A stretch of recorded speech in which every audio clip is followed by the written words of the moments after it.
tala whātu tala whola Radio Samoa le nei tae au, usa mai al whaafonga o tala o le aswhareile.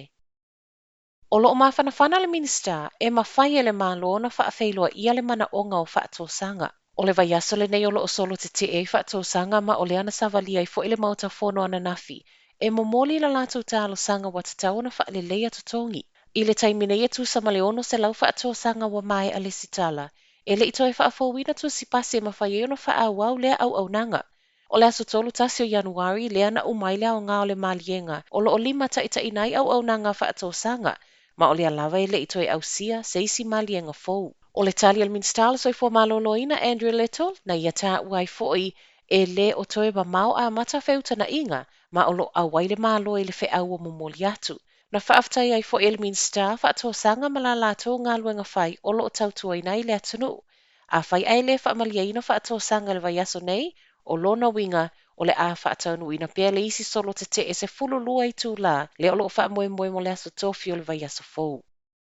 O le otu o mai luma aso kulupu o totoe mo tui o le koviti, whaapea i aso e anga wa ai tangata uma. O le ua mai a fofonga le taitai o le atunu o Jacinda Ardern fuanga le malo, e mawhai e ona toe tatala tua o yo New Zealand. I lea whaasila silanga wa ia whailua ai si te polo o wa ai le malo e anga i mali e atuai, e toe wheoa i le vāo atunu, ai maise o le tā ua o le whai o le tui.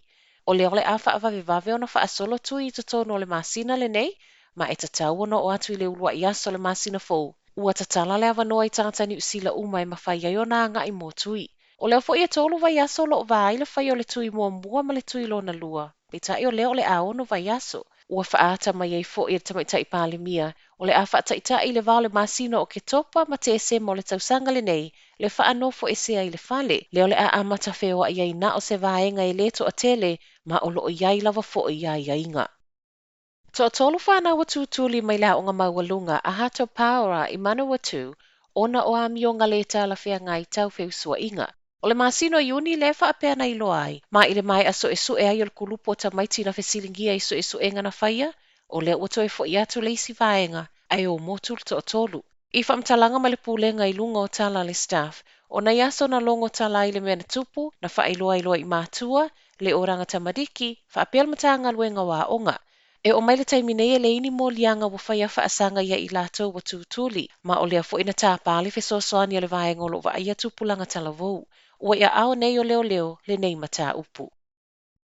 Ua le mawhai nei ona toe wha o ngā le whale au tua le University o Otago ona e le o toe saonga le mu. O le whale tele le nei Wellingtone, whaasanga i ma le whale mai i Newtown, o sautala wa mau wa lunga le tūlanga la matia i mawhui. Tala le staff, e le o a whaina le whale mai. O leo wa whaatonuina le whaitau se lau o whaia onga ma whana wa onga, e ngā lulue ma o onga mai le whale tusa ma se email ina tu ina mai le whaaulo le lau mua. O le aso sa a sau nei o le a amata tāpuni ai le a whale, ai wha ngā solo su inga.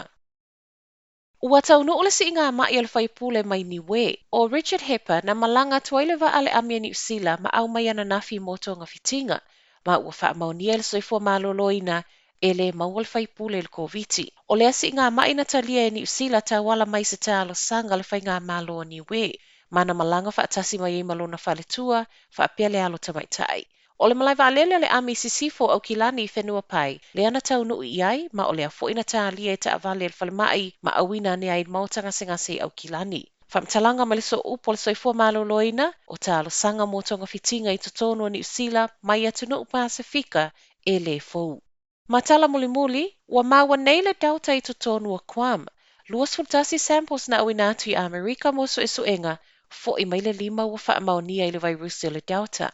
Ripotia le Pacific Islands Times, o le toa whao lea toa lima I le I whai malanga ese ma le atunu. Ma ua iai masar salonga I fōlinga mai, o lea uso solo I tua le community. O lo o wha awau peo na tapu wha atasinga te tele I Guam, au wa a iai po le ale isi mea a whai.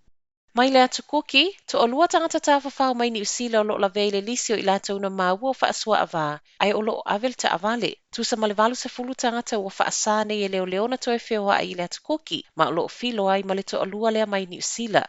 E le ima mau atu, na sa waila pata inga matalo sanga lo ofisa leo I tangata tafa whao mai New Zealand, se I alo lo fai usi ta ia tu la fono a le atu kuki. Tala naol tae au, manuel nei aso.